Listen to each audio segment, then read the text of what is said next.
Irmãos, título do sermão: Cristo veio ao mundo para salvar os pecadores. Esse é o título do sermão. Cristo veio ao mundo para salvar pecadores.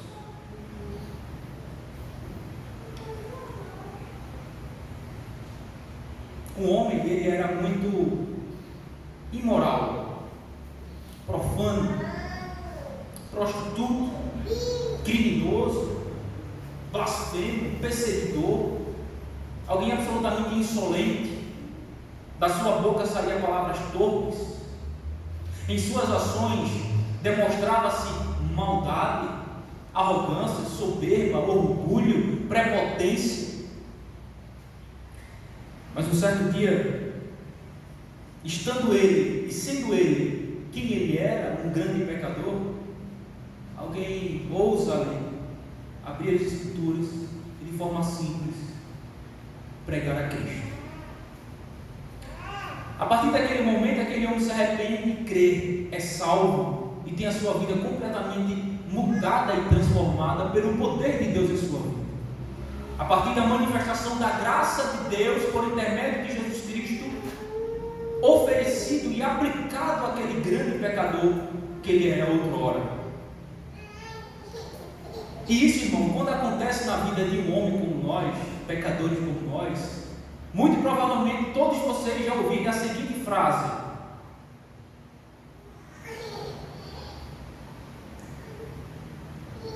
fez o que fez, era o que era, e agora só quer ser o santo.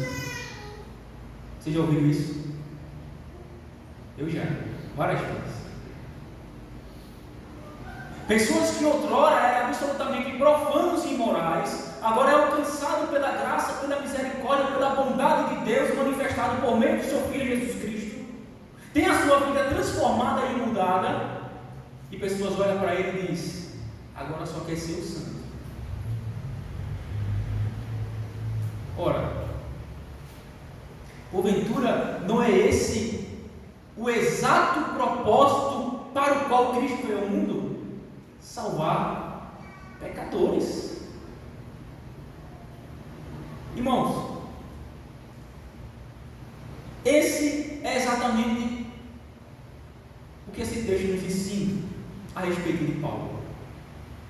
Paulo aqui ele está falando e escrevendo para o jovem pastor Timóteo, que ele deixou em Éfeso para tomar conta da igreja de Éfeso, para colocar em ordem, para ensinar e doutrinar aquela igreja.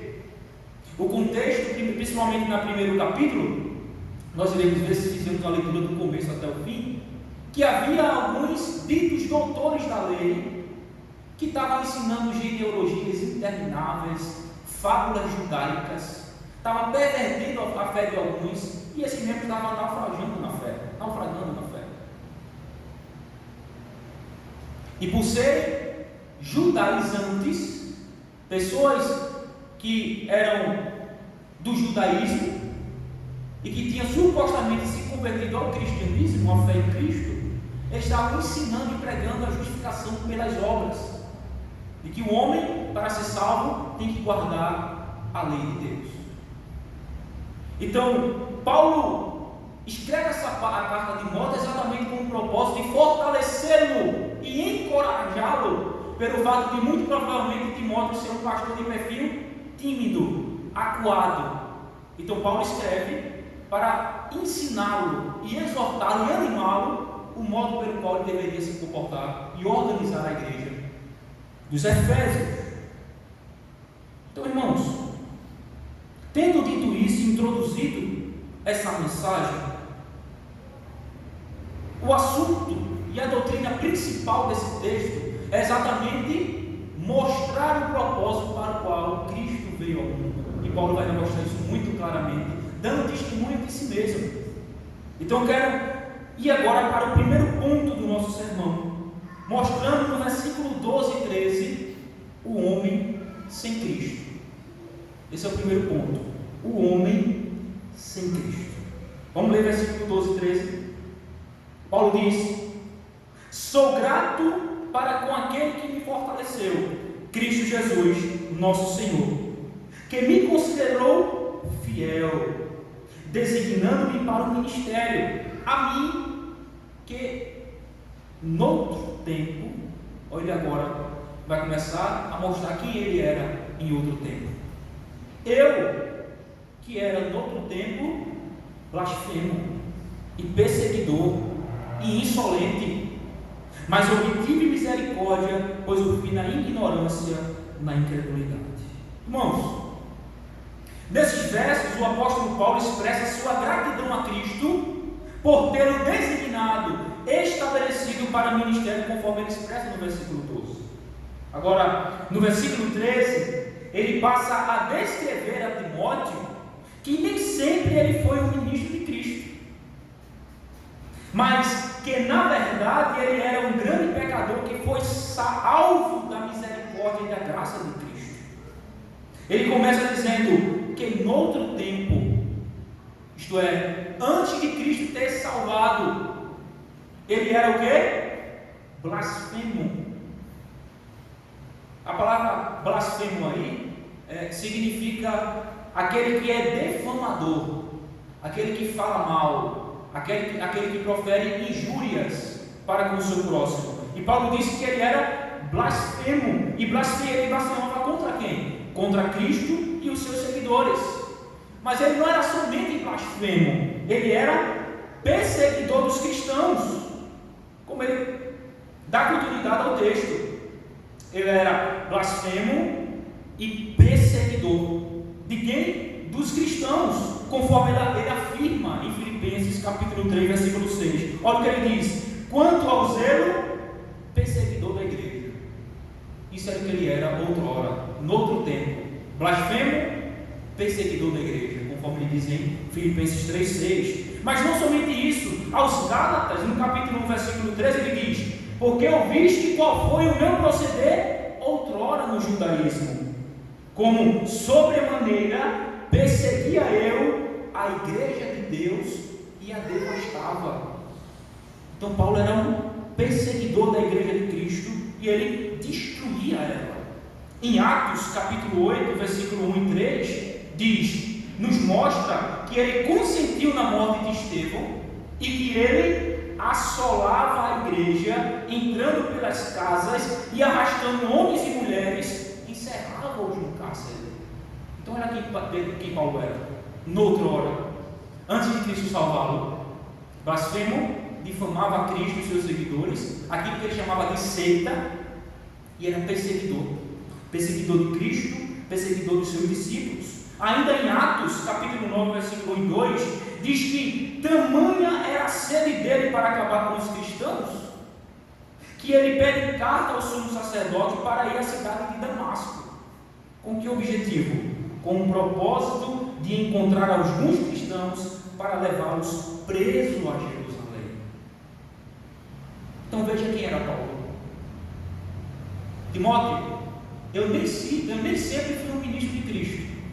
Eu nem sempre fui alguém salvo e recebi de Cristo, tinha o privilégio de Cristo de ser um ministro do Evangelho. Noutrora, eu era blasfemo. Eu difamava Cristo e os seus seguidores. E não somente isso, Timóteo, eu era um perseguidor. Eu entrava pelas casas para prender os cristãos, para levar encarcerado para Jerusalém. De tal modo que eu pedi carta ao sumo sacerdote para ir a Damasco, a fim de perseguir os crentes. Mas ele continua dizendo no texto que ele não era somente blasfemo e perseguidor, ele era também insolente. Alguém insolente, irmãos, é alguém orgulhoso. E por causa desse orgulho, o que é que Paulo fazia? Paulo insultava, pronunciava palavras e praticava atos violentos e vergonhosos contra os cristãos.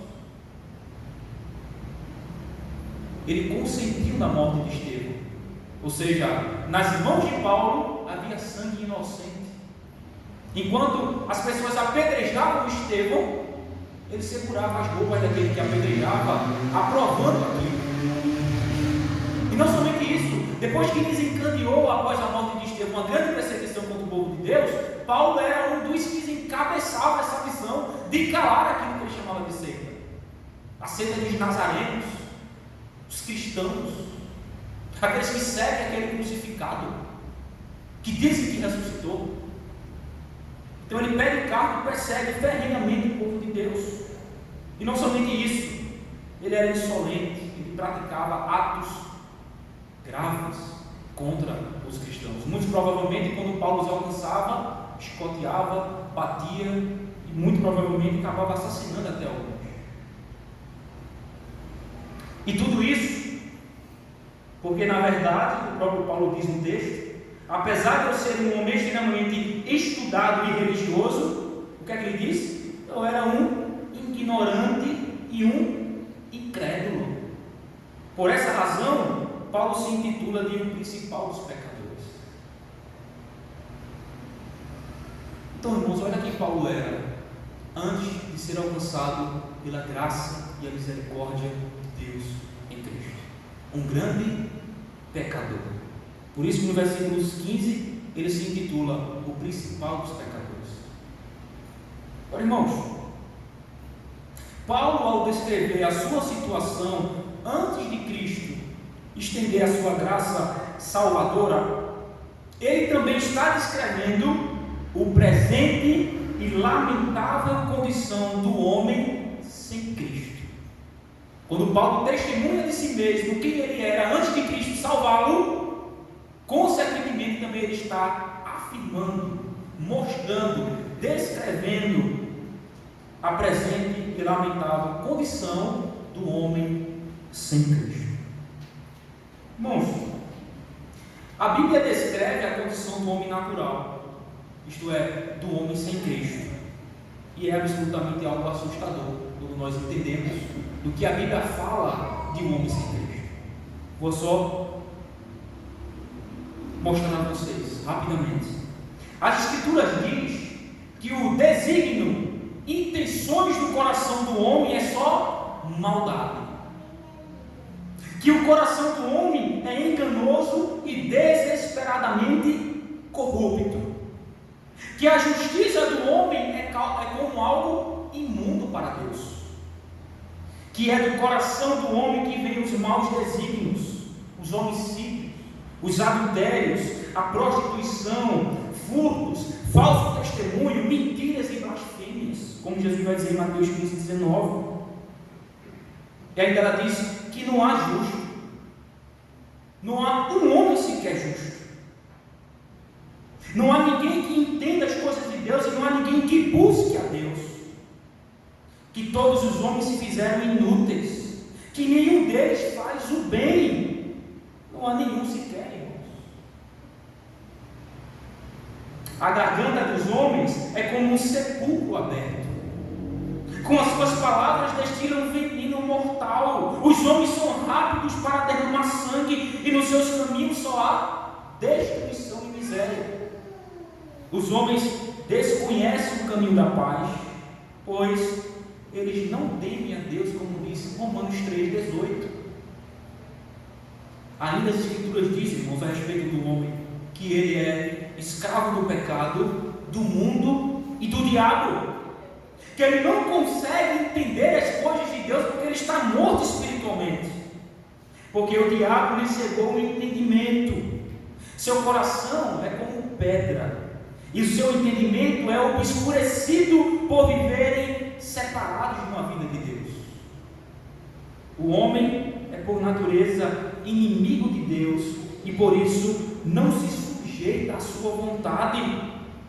A obra do homem é má, pois ele ama as trevas e os prazeres deste mundo. Por tudo isso, irmãos, o homem está debaixo da ira de Deus, sendo merecedor da morte e da condenação eterna. Tudo isso é o que a Bíblia diz a respeito do homem sem Cristo. Do homem sem Cristo.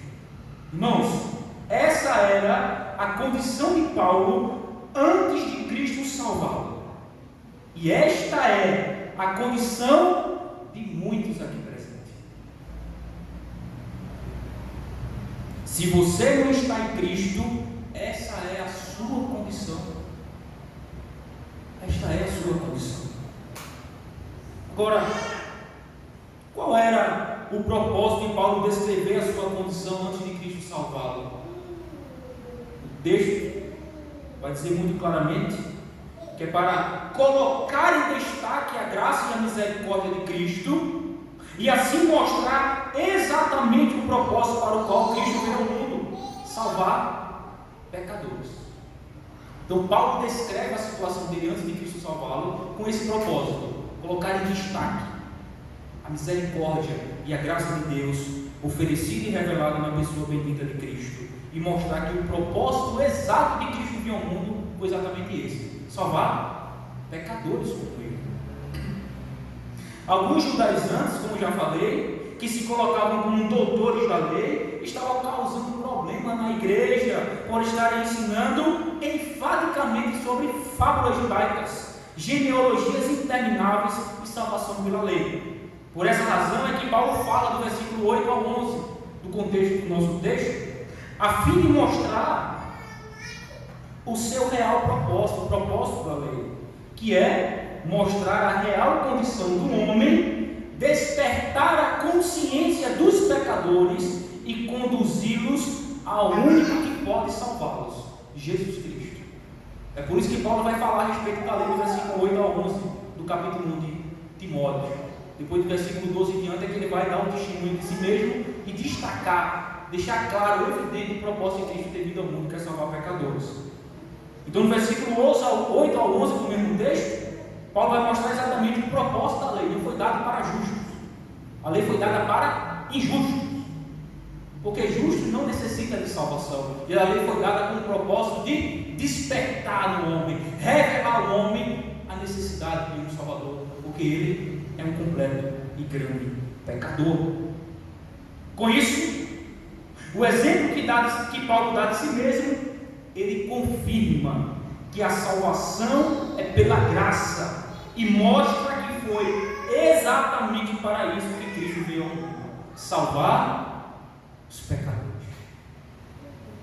Cristo veio salvar os pecadores. Essa é a razão porque Paulo dá um testemunho pessoal: Timóteo, olha quem eu era antes de Cristo me salvar. Blasfemo, perseguidor e um insolente. Eu falava, eu desejava e eu agia ferrenhamente contra Cristo e contra o seu povo. Mas a graça de Deus me alcançou, ela me salvou, e por muita misericórdia do Senhor, Ele me deu o privilégio de ser ministro do Evangelho de Deus, que é esse Evangelho da graça. Porque para isso Cristo veio: salvar pecadores. Não por lei, Timóteo, não por lei, não por mérito do homem, mas pela graça de Deus revelado na pessoa bendita de Cristo. Esse foi o primeiro ponto do nosso sermão, irmãos. O segundo ponto está aí no versículo 14 e 15, que é exatamente o título, o tema do nosso sermão, né? E que é o ponto alto desse texto: Cristo veio para salvar pecadores.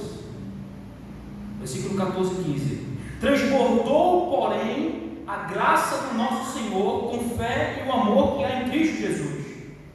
Fiel é a palavra e digna de toda aceitação, que Cristo Jesus veio ao mundo para salvar os pecadores, dos quais eu sou o principal. Ele começa no versículo 14 usando a palavra transbordou, né? Transbordou, porém. Esse porém conecta ao que ele vinha falando antes. Ou seja, apesar de mim, transbordou a graça de Deus. Apesar da minha condição antes de Cristo me salvar, blasfemo, perseguidor, insolente, mau, perverso, morto em meus delitos e pecados, escravo do mundo, do pecado e do diabo, apesar da minha condição deplorável e totalmente depravado, transbordou a graça de Deus. Eu quero explicar isso aqui da seguinte maneira. Lá onde eu moro, onde eu morava, né, hoje aqui, mas de onde eu vim, de Recife, eu morava num bairro que passava um rio, passa um rio, chamado no é Rio Pigipió. Há muitos anos atrás, os mais antigos dizem que ele era um rio limpo, onde eles lavavam roupa, tomavam banho, mas hoje, o rio é absolutamente imundo, tanto é que as suas águas são pretas. A sociedade, todo o bairro, todo morador joga lixo nele. Então, em época de verão, mal a gente consegue ver água, é só lixo. É garrafa, resto de comida, animal morto, assim no rio. As águas são pretas, absolutamente inviável o uso da água. E isso passa assim o ano todo mundo joga lixo lá, e fica assim aquele monte de lixo, as margens do rio, a sua água totalmente poluída. Isso é todo ano. Só que isso muda em um período do ano, que é exatamente o período do inverno. Por quê? Fazem limpeza? Não. As muitas chuvas de Recife enchem os rios, de modo que as suas águas crescem quase 2 metros de profundidade. Tem uma ponte, a água é lá embaixo, cheia de lixo. E no período de inverno, que cai muita chuva em Recife, quando chove muito, as barragens que comportam aqueles montes de água, elas ficam super abastecidas e se abrem as comportas da barragem para dar uma aliviada, para ela não estourar. E por onde é que vem essa água toda? Pelo rio. E o que é que acontece nessas muitas chuvas, nessas muitas águas que são liberadas? Todo aquele lixo é levado pela correnteza das águas. A gente passa lá, a água já não é preta, é uma água barrenta, mas o rio está absolutamente limpo. A gente não vê sequer uma sacola de lixo nele. Por quê? As muitas águas que vêm levam em sua correnteza aquele monte de lixo e sujeira. Aplique isso aqui no texto. Transbordou a graça. Exatamente isso. Paulo está dizendo: eu era esse rio, parafraseando evidentemente, eu era como esse rio perto da casa do irmão Alain, absolutamente sujo, imundo, cheio de lixo, cheio de pecado. As águas eram absolutamente, não poderiam usar para nada. As águas eram pretas, sujas, lamaçal, havia animais mortos, havia lixo, havia excremento, havia todo tipo de aberração, havia ratos grandes andando por todo canto da beira do rio, comendo lixo. Assim era eu, assim era a minha imundícia, o meu pecado, a minha transgressão, as minhas iniquidades. Mas onde o pecado abundou, que era grande o meu pecado, era abundante o meu pecado, como ele diz em Romanos 5,20, superabundou a graça de Deus. Transbordou, a ideia de transbordar é ir além do que tinha. Então, se eu tinha muito pecado, a graça de Deus transbordou esses pecados, de modo que eu fui completamente limpo pela graça, pela fé, pelo amor que há em nosso Senhor Jesus Cristo. E agora ele chega no versículo chave desse texto, versículo 5, mostrando exatamente o propósito para o qual Cristo veio ao mundo. Cristo veio exatamente para isso, para limpar rios contaminados e transformá-los em rio saudável. Versículo 15: fiel é a palavra e digna de toda aceitação, Timóteo. Vou lhe dizer uma palavra fiel, uma palavra digna de ser aceitável completamente. Diga, Paulo, que Cristo Jesus veio ao mundo para salvar os pecadores, dos quais eu sou o principal. Isso é maravilhoso. Eu dou o meu amém para essas palavras de Paulo. Por quê? Porque em nada eu era diferente dele antes de Cristo me salvar. Eu dou o meu redundante amém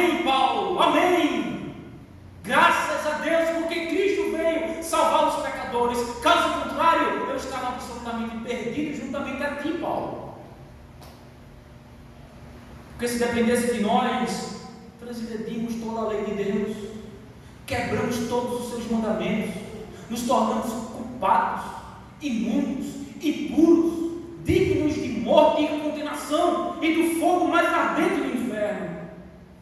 Mas graças a Deus por Jesus Cristo, que Ele veio exatamente para isso,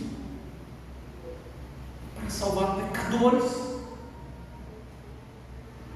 Por quê?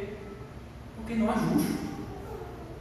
Justos não necessitam de salvação. Quem necessita de salvação são injustos. Quem é que necessita de mérito? São os santos, os saudáveis ou os doentes? Os doentes. Quem é que necessita de libertação? São aqueles que já são livres ou são os encarcerados? Aqueles que são escravos? São aqueles que são escravos, encarcerados, que necessitam de libertação. Quem é que precisa de salvação? Quem já está salvo ou quem está absolutamente perdido?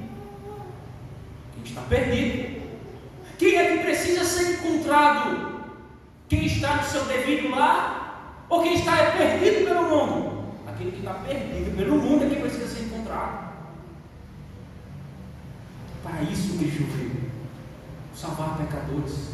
E esta é a condição de todo homem. Porque não há um justo, não há um sequer. Todos se extraviaram e alguns se fizeram inúteis. Porque todos pecaram e carecem da graça, da glória de Deus na pessoa bendita de Jesus Cristo. Então, louvado seja Deus. É por isso que Paulo termina no versículo 17, louvando e bendizendo ao Senhor. Por tamanha graça revelado na pessoa bendita de Jesus Cristo.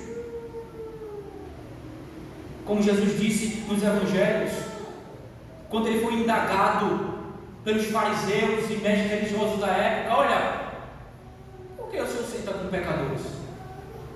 Os bem polados, na sua época, os santarrões, aqueles que se consideravam justos, piedosos, santos, merecedores da salvação. Jesus, por que tu senta com os pecadores? Por que tu come com eles? E a resposta de Jesus é: os são não precisa de méritos, mas sim os doentes. Se você se considera são, se você não reconhece a sua necessidade de um médico, então não se preocupe, eu não vim para você. Eu vim para os doentes, para aqueles que reconhecem, para aqueles que entendem a sua condição e me buscam. Eu vim para estes. Esse foi o nosso segundo ponto. Vamos agora para o nosso terceiro e último ponto, que isso aqui é maravilhoso. Versículo 16 e 17.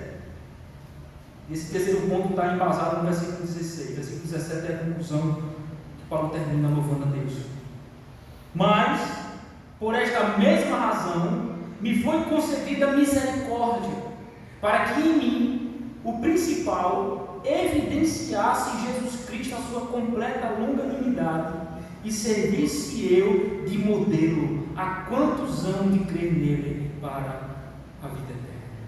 Irmãos, isso aqui é um cristão, aquele que já foi salvo pela graça de Deus na pessoa bendita de Cristo, é uma pregação ambulante da paciência e graça de Cristo para outros. Vou repetir isso aqui. Um cristão, aquele que já foi salvo pela graça de Deus, ele é uma pregação ambulante da paciência e da graça de Cristo para outros. É o que Paulo diz aqui. Mas por esta mesma razão me foi concedida a misericórdia, para que em mim, por essa mesma razão, o quê? Que Paulo vai dizer? O que ele disse no versículo 15, né? Que Cristo Jesus veio ao mundo para salvar os pecadores. Por essa mesma razão que Cristo ter vindo ao mundo para salvar os pecadores, em mim, que sou o principal, evidenciasse Jesus a sua completa longanimidade, paciência, e servisse eu de modelo a quantos hão de crer nele para a vida eterna.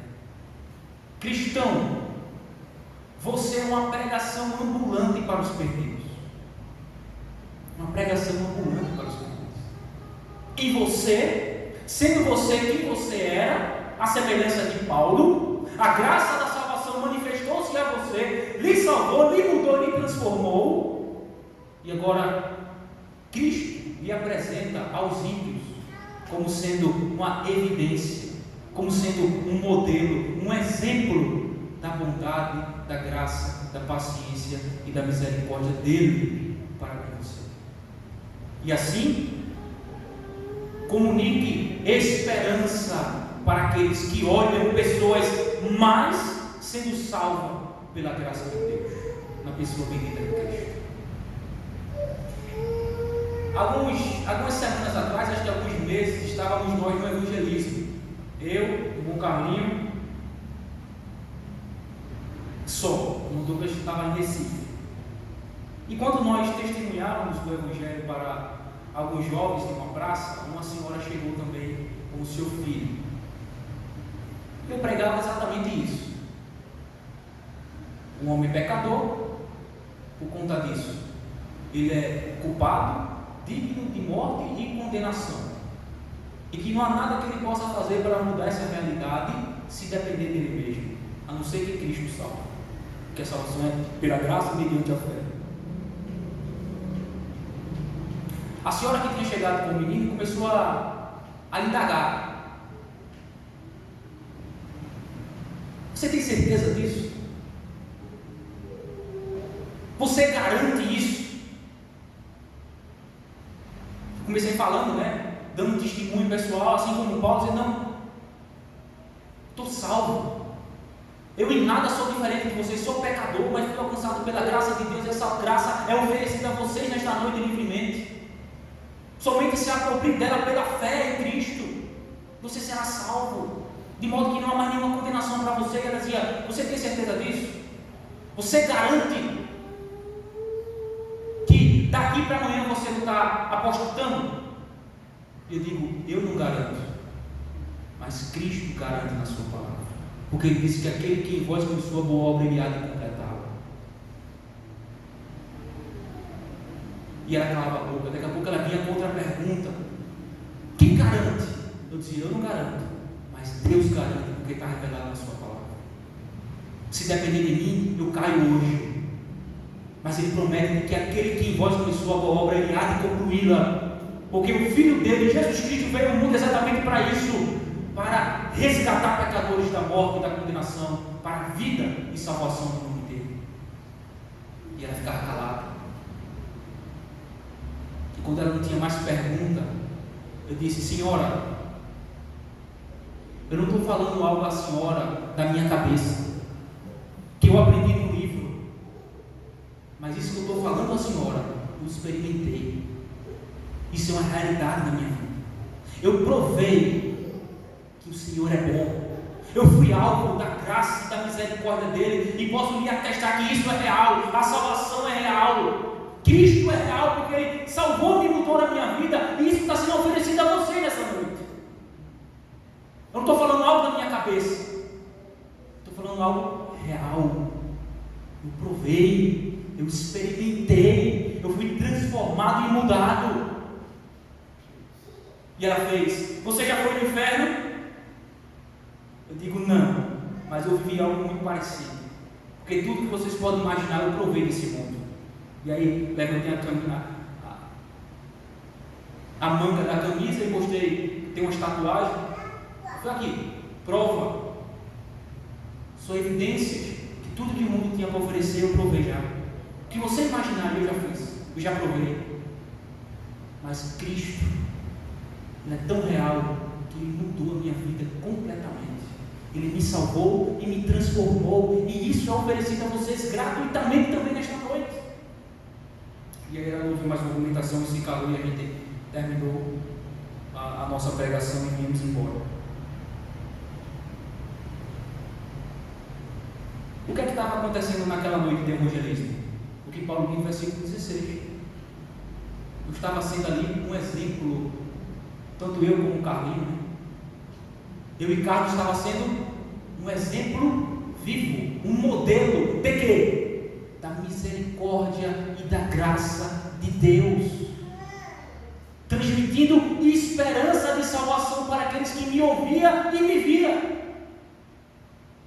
de que eu sou um grande pecador à semelhança deles, mas a graça de Deus me foi comunicada na pessoa bendita de Cristo, e eu fui salvo e transformado. É isso que Paulo está dizendo nesse verso.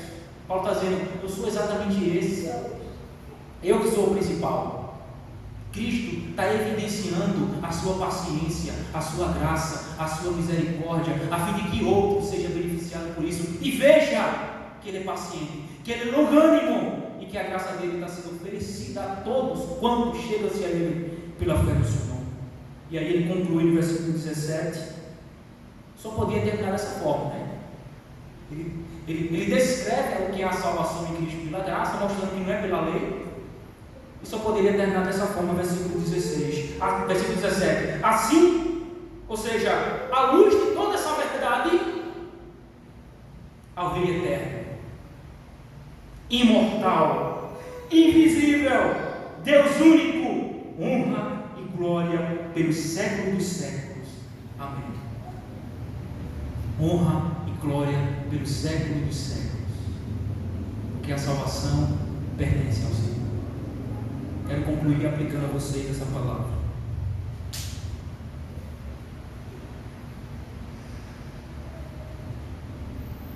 Desista da ideia da autojustiça.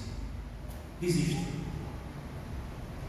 De que, por causa do seu caráter imoral, longe de qualquer suspeita, torna você bom o suficiente para ser salvo pelos seus próprios méritos. Não. Desista dessa ideia. Seus melhores atos de justiça são para Deus como algo imundo, desprezível e repugnante. Você é um transgressor da lei de Deus, e isso te faz culpado e merecedor da condenação eterna. O seu pecado te submeteu à escravidão do mundo, do diabo e da sua própria natureza corrompida. E por causa de todas essas coisas, Deus está irado com você. Vou repetir: Deus está irado com você, você que não está em Cristo. Não se engane. Deus ele não está com um sorriso de orelha a orelha para você. Está irado com você. E sendo assim, desista de confiar em si mesmo. Reconheça a sua condição diante de Deus. Arrependa-se dos seus pecados e pela fé somente creia naquele que veio ao mundo para salvar os pecadores, Jesus Cristo.